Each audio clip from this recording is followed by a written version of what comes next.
You learn to make yourself smaller so gradually that at first it felt like maturity, not loss. You called it being understanding. You called it being flexible. You called it love.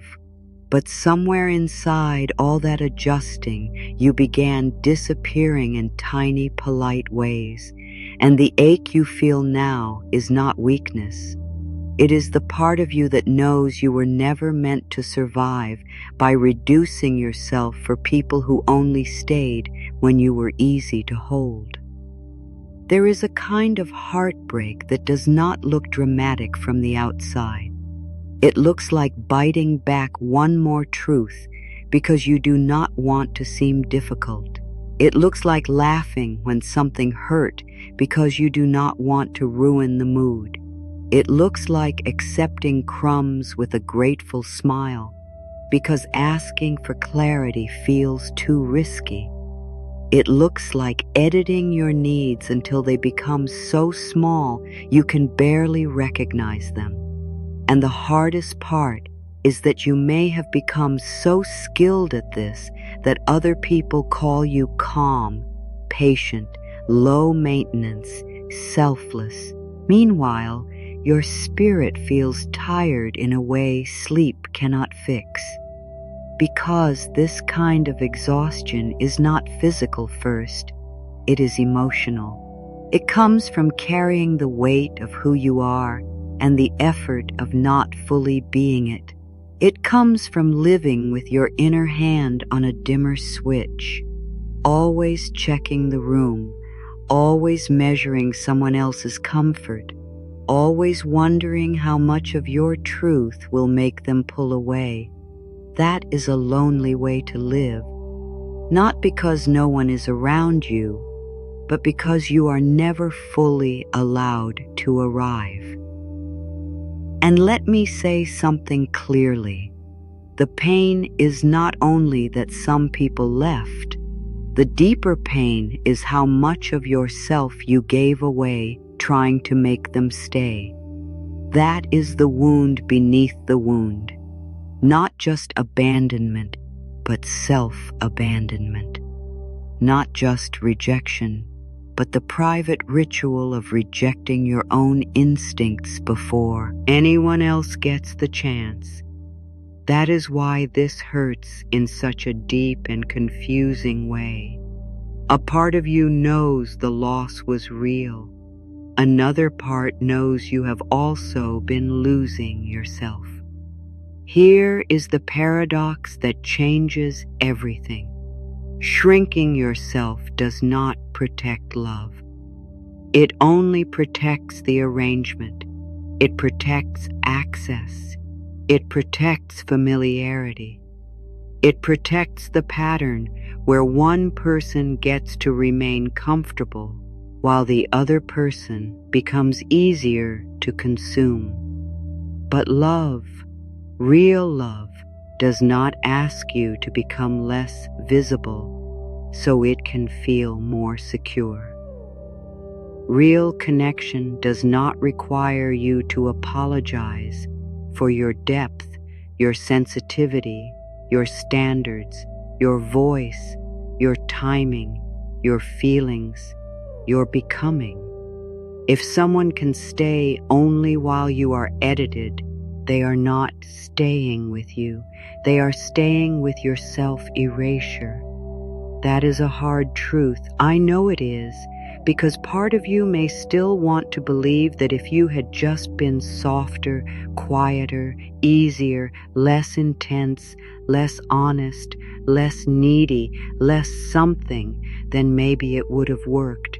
But sweetheart, a connection that survives only by asking you to disappear was never asking for the real you in the first place. And painful as that is, there is relief in naming it, because once you name it, you can stop making your worth responsible for someone else's limits. Most people do not start shrinking because they are foolish or dramatic or incapable of healthy love. They start shrinking because at some point being full-sized did not feel safe. Maybe you learned early that harmony mattered more than honesty. Maybe you noticed that the adults around you responded better when you were useful, agreeable, composed, emotionally convenient. Maybe tenderness was welcomed, but only if it was quiet. Maybe your needs were treated as interruptions. Maybe your intensity was misunderstood. Maybe you were praised for being the one who did not ask for much, so you adapted. Of course you did. Human beings are brilliant at adaptation, especially when love feels uncertain. If the nervous system senses that connection might disappear, it becomes very willing to trade authenticity for attachment. Not because that trade is healthy, but because it once felt necessary. Many psychologists have described how people shape themselves around relationships to preserve belonging, especially when they fear rejection or inconsistency. You do not need clinical language to understand it. Your body already knows. It knows what happens when the room changes. It knows the quick scan for danger. It knows the urge to smooth things over. Explain yourself. Soften your feelings. Go silent. Become pleasing. That response is not random. It is learned. And there is also a spiritual layer to this. When you keep abandoning your own inner truth to remain connected outwardly, you begin to feel split. One part of you performs, another part watches, one part smiles, another part goes still. One part says, "This is fine." Another part whispers, "No, it is not." That inner split is exhausting because the soul does not relax inside pretense. You can call it intuition, self-respect, inner wisdom, divine guidance, the voice of your deeper self.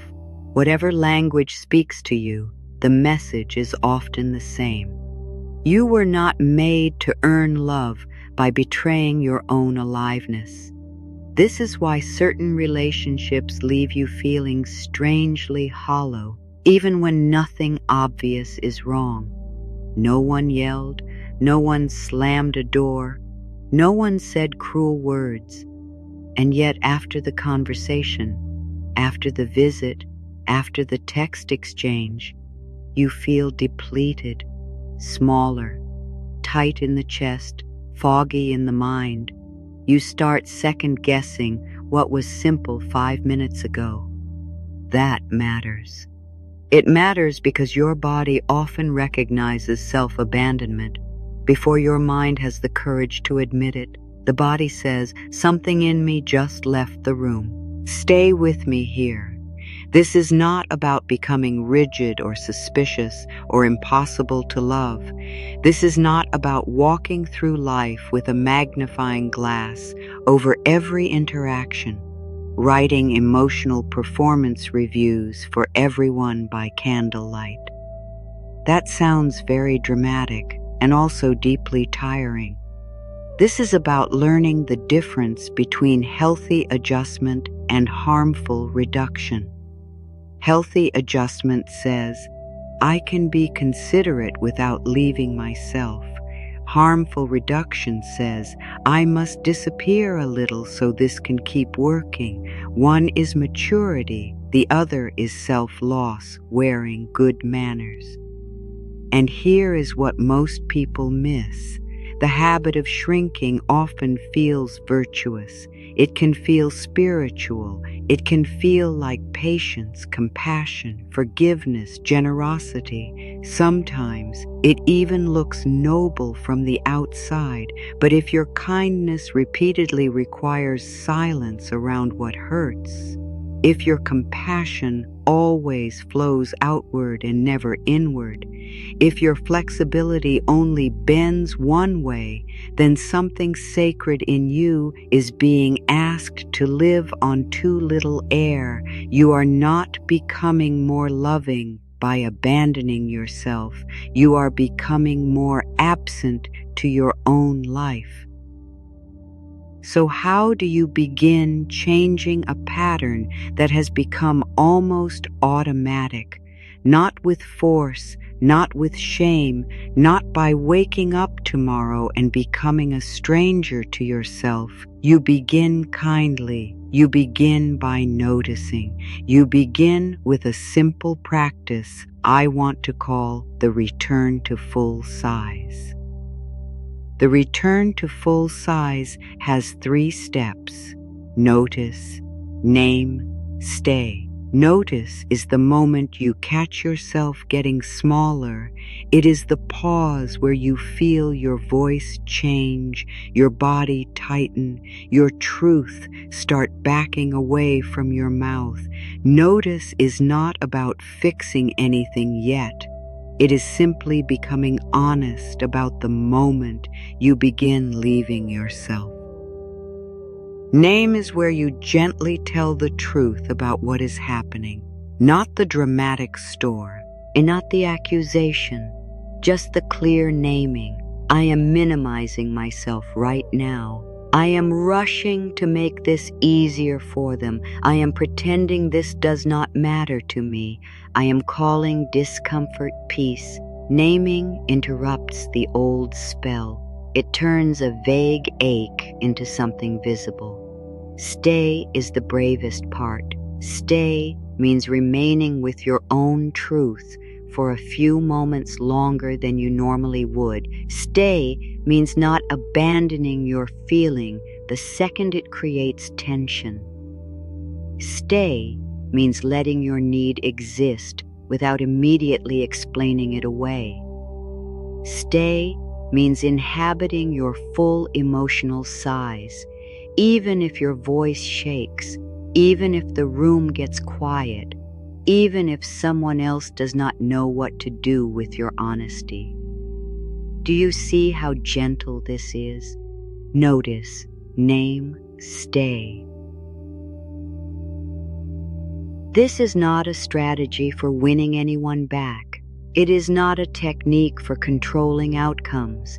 It is a way of returning to yourself in real time. A way of saying, I am here too. My experience is also in this room. My truth does not become invalid just because it makes someone uncomfortable. That is why this framework matters. It does not ask you to become harder. It asks you to become more present. Now let us make this real, because insight matters, but lived moments are where the pattern either keeps running your life or begins to loosen. Start with very small experiments. The next time someone says something that stings, and your instinct is to laugh it off, notice that impulse. Feel the speed of it.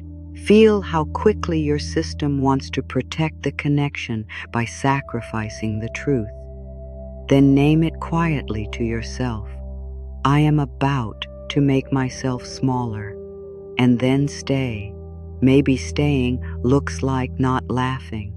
Maybe it looks like taking one breath before you respond. Maybe it looks like saying, that did not sit right with me. Not with drama, not with performance, just with clean honesty. Or maybe your pattern shows up in over-explaining. Someone pulls back a little, replies with a colder tone, becomes slightly distant, and suddenly you are writing a whole emotional dissertation trying to fix what has not even been named. You explain your motives, you soften your boundaries, you offer extra understanding, you rush to prove you are safe, lovable, low effort. If that is your pattern, try this. When you feel that urge, pause before sending the long message. Put your phone down for 3 minutes. Notice what your body is afraid of. Name it. I am scared they will leave if I do not manage this. Then stay with that fear without acting from it right away. You may still choose to respond, but let the response come from steadiness, not panic. Another small practice. Pay attention to the places where your language changes around certain people. You may be direct and warm with one person, then suddenly apologetic and vague with another. You may hear yourself saying things like, "This is probably silly. Maybe I am overthinking. It is not a big deal. Never mind. Those phrases are not always harmful, but sometimes they are breadcrumbs leading you straight to self-erasure. So try an experiment. For one day, notice every time you soften your truth before you have even spoken it. Write it down if you need to. Not to judge yourself, just to see the pattern clearly. Awareness itself is a form of freedom. And let me say something that can be deeply helpful. Your body is often more honest than your social habits. Before your mind organizes a polished explanation, your body has already voted. Tight jaw, heavy stomach, collapsed shoulders, sudden fatigue, restlessness after a simple exchange. These are not always signs of danger, but they are invitations to pay attention. Try asking yourself, what part of me got smaller just now? Not what is wrong with me. Not how do I make them understand. Just what part of me got smaller. That question alone can open a door. There is also the experiment of delayed accommodation. If you are used to saying yes too quickly, giving reassurance too quickly, making space too quickly, pause. Not forever. Just long enough to feel your actual response. Someone asks for something. Before you answer, take one breath and check in. Do I want to do this? Do I have room for this? Am I agreeing from desire or from fear? You do not need a dramatic boundary speech. Sometimes full size looks like a simple, warm, honest sentence. I cannot do that tonight. I need time to think about it. That does not work for me. Those sentences are tiny on the tongue and huge in the soul. Now I know what you might be thinking. But what if being full-sized really does make some people leave? Yes, sometimes it does. Not because you failed, because clarity reveals what performance used to conceal.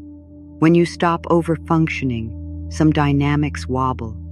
When you stop translating everything into comfort for other people, they may feel the difference. When you stop volunteering your silence, the relationship has to face itself. That can be uncomfortable, but discomfort is not always a sign that you are doing something wrong. Sometimes it is the sound of truth entering a room where pretense used to be in charge.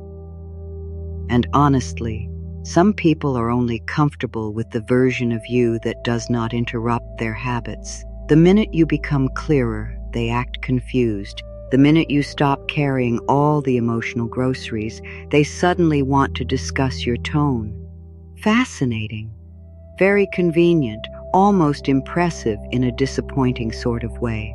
But this is where a little humor helps, because sometimes the old pattern feels so serious, so loaded, that you forget you are allowed to breathe.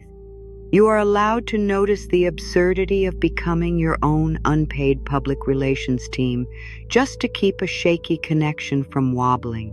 That job deserves better hours and dental. Humor matters here because it breaks the trance. It reminds you that the pattern is powerful, but it is not sacred. It is old. It is familiar. It has run the show for a while, but it is not the voice of ultimate truth.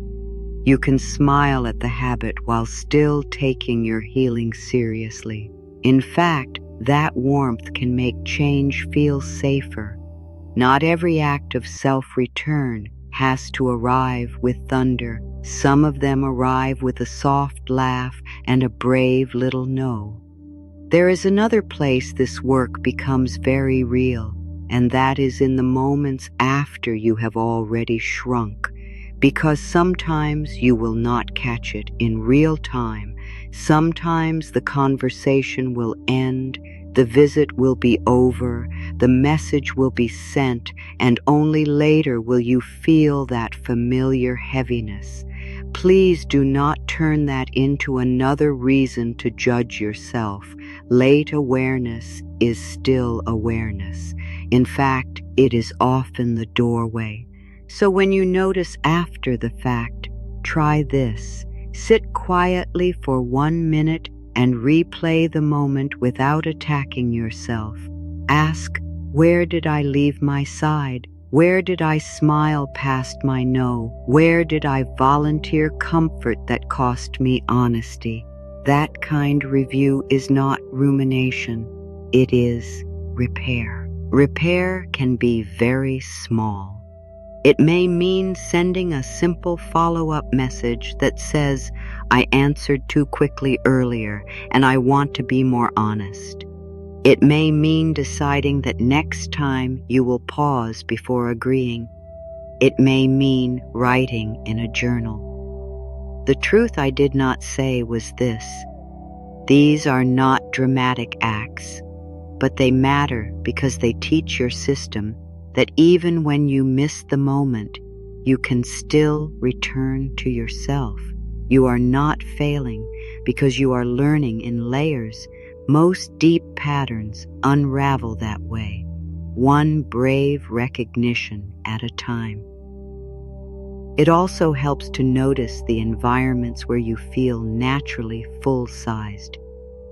There are people around whom your laughter comes out without effort. There are spaces where your body unclenches. There are conversations after which you feel clearer, not smaller. Pay attention to that, not as fantasy, as data, as a living reminder that your wholeness is not the problem. Your nervous system may be so used to managing tension that ease feels unfamiliar, but ease is information. It tells you where your spirit does not have to brace. And let me add one more gentle experiment. Practice telling the truth in low-stakes moments so your voice gets used to hearing itself unedited. If the restaurant gets your order wrong, kindly say so. If a friend asks what you want to do, answer honestly before saying, I do not mind. If you need more time, say, I need more time. These moments may look small, but they build internal trust. They remind you that your preferences are not burdens, and your clarity is not aggression. A life is made of moments exactly like these. The pattern changes there first. One more thing. When you begin living at your real size, do not expect every part of you to feel confident. Some days you will feel clear. Some days you will tremble. Some days you will say one honest sentence and then speed. And an hour wondering whether it was too much. Breathe anyway. Growth often feels awkward before it feels natural. The goal is not to become impressive.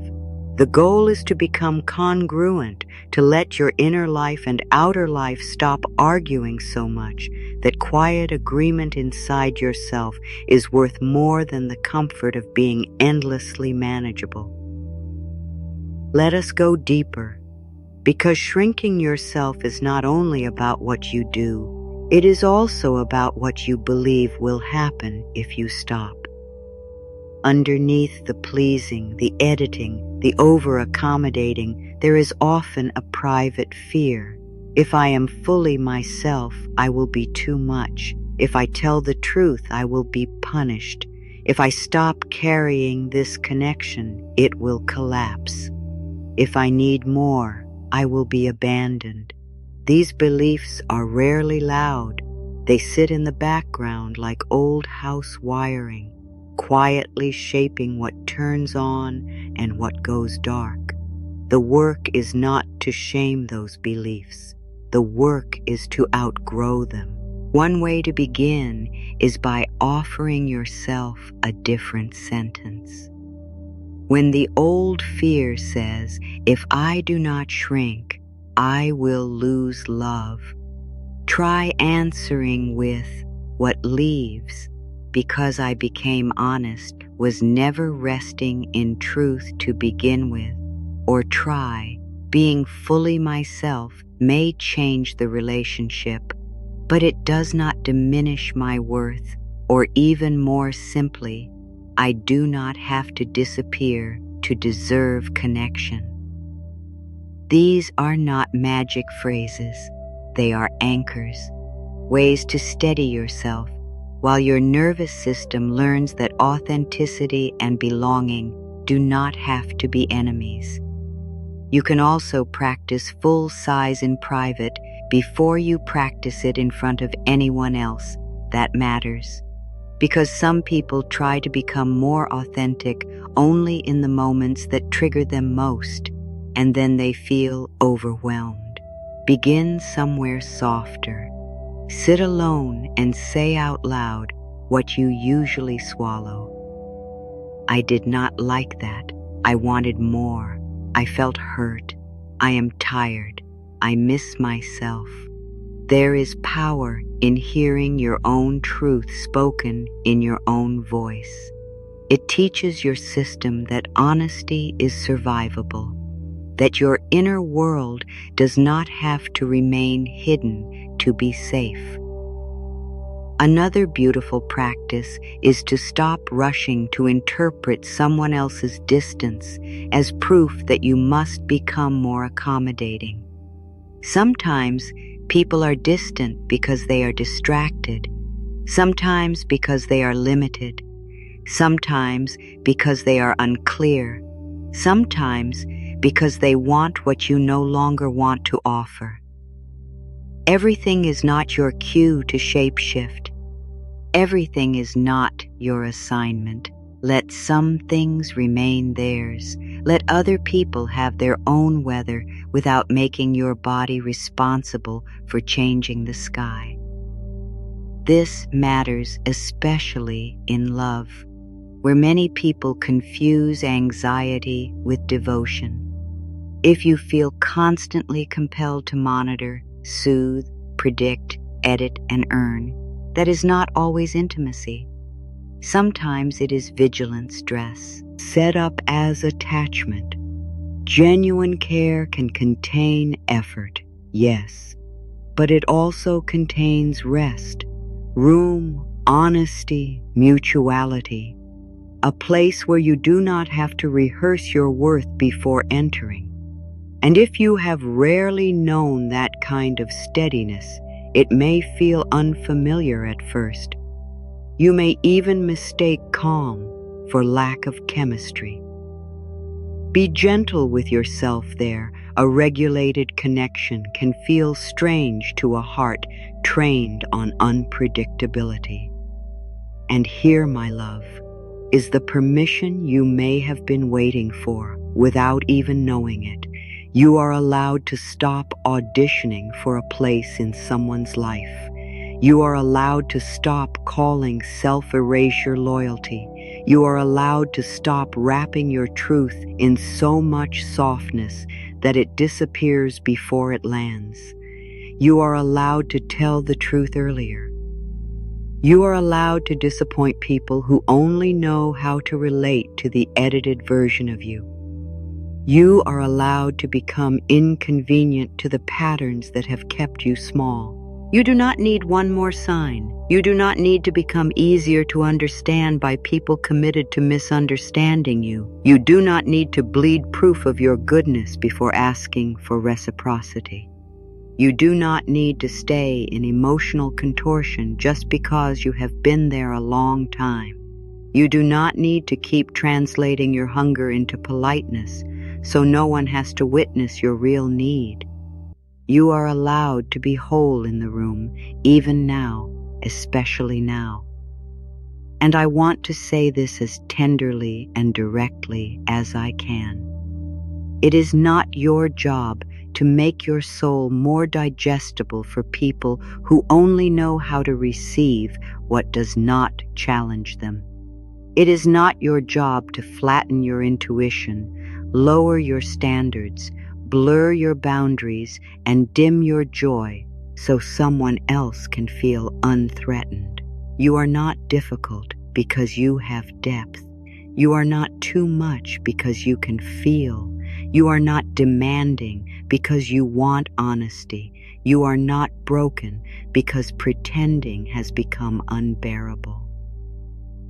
Let the people who leave because you became real leave with the truth. Let them go without turning yourself into the crime scene. Let them go without converting their limits into your shame. Let them go without chasing one more explanation that says, "Please confirm I was worth loving after all." Darling, you do not need permission from the unavailable to honor what is available inside you. You do not need closure from every closed door. Some doors teach by shutting. Some departures clarify what your performance had been hiding. Some endings are simply the moment your soul says, "Enough." This is where the deepest shift happens, not when you become fearless, but when you stop treating fear as a command. Not when you no longer care who stays, but when you care more about not leaving yourself. That is the turn, that is the quiet revolution, the day your loyalty to your own inner life becomes stronger than your habit of self-betrayal. The day you realize that peace is not found in being chosen at any cost. Peace is found in no longer pricing yourself below your own truth. And when you live this way, something beautiful begins to open. You become easier to trust, not only for others, but for yourself. Your yes starts meaning yes. Your no starts meaning no. Your presence becomes less scattered, less anxious, less divided. You spend less time replaying conversations to check whether you made yourself acceptable enough. You spend less energy managing impressions and more energy inhabiting your own life. For many people, this does not make life instantly simple, but it does make it more honest. And honesty has a strange, quiet mercy in it. It lets you rest. You may lose a few arrangements. You may outgrow dynamics built on your overgiving. You may notice that some people preferred your confusion because it made you easier to control. Let that information be information. Painful, yes. Personal, not always. The loss of a misaligned connection can still hurt deeply without meaning you were wrong to tell the truth. Grief and alignment can exist together. Sadness and self-respect can sit in the same chair. You do not have to choose between being tender and being clear. Come back now to the paradox at the center of all this. The self you thought you had to hide is the self that makes real connection possible, not the polished version, not the agreeable version, not the endlessly accommodating version, the real one, the one with standards and softness, the one with desire and discernment, the one who can love deeply without kneeling at the altar of being chosen, the one who understands that intimacy without self-respect is not intimacy. It is survival with nice lighting. So the next time you feel that familiar urge to become smaller, do not rush past it. Notice, name, stay. Notice the moment your truth begins to retreat. Name what the old pattern is asking you to do. Stay with yourself long enough for a new choice to become possible. That is how you return, not in one grand declaration, in 100 quiet moments of self-honoring, in a breath before the apology you do not owe, in a pause before the yes that is really fear, in the honesty that trembles but does not vanish. Let this be the new measure, not who can I keep if I become less, but what becomes possible when I remain whole. That question changes everything. It changes how you love, how you speak, how you rest, how you choose, how you recognize the difference between longing and alignment. It brings you back to a life where your presence is not conditional on your performance. And if this lands somewhere tender in you, hold it gently. You do not have to master it tonight. You do not have to get every conversation right. You do not have to become perfectly boundaried, perfectly calm, perfectly healed. You only have to begin telling the truth a little sooner. You only have to begin noticing where you leave yourself and choosing, with kindness, to come back. That is enough for now, more than enough. The people meant for your life will not need your silence to feel safe.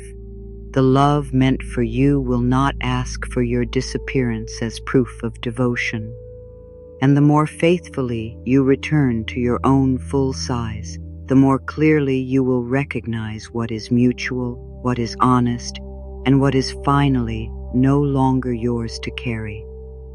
If this reached something real in you, stay with that. Let it keep unfolding in your own quiet way. And remember this, because it may be the sentence your heart has needed for a long time. You do not have to become smaller to be loved, and you do not have to disappear to belong.